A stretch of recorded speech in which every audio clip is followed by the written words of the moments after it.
What grade would you give the snow removal? Overall, I'd give it a.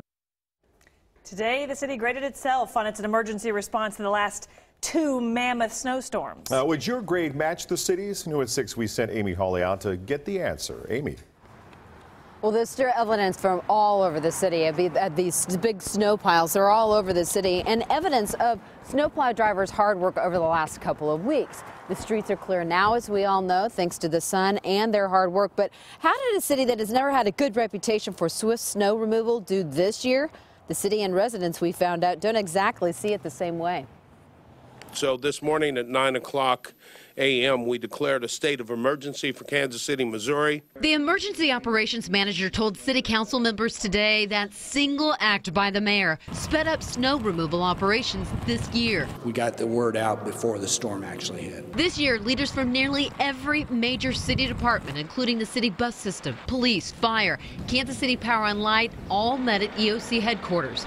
That way, when there was a problem like this, all decision makers could get a resolution quickly. How do you think the city did on snow removal particularly this year? What would the grade be? We would give it definitely a passing grade and probably a B or so.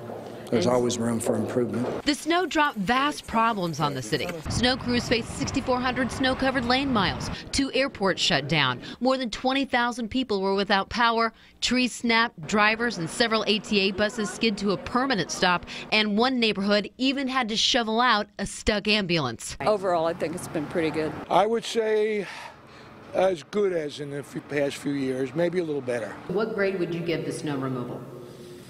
Overall, I'd give it a B, but I still am not satisfied with how we do in some of the residential areas. Chad and Megan Jackson in the Northland agree. This is how their hilly street looked just a week ago. I would give it a D. They didn't get plowed for quite a long time. Chad last week tweeted to the whole world the city's new GPS system didn't work.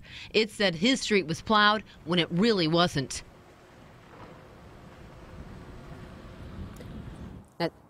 Now, City Councilman Sharp said today, in following years, the City Council may have to consider dedicating even more money to get to those extra side streets a little bit faster, to get extra crews out on the streets and pay for a little overtime. And that could be expensive because each snowstorm over the last couple of weeks cost an estimated $1.9 million each. In Kansas City, Missouri, Amy Hawley, 41 Action News.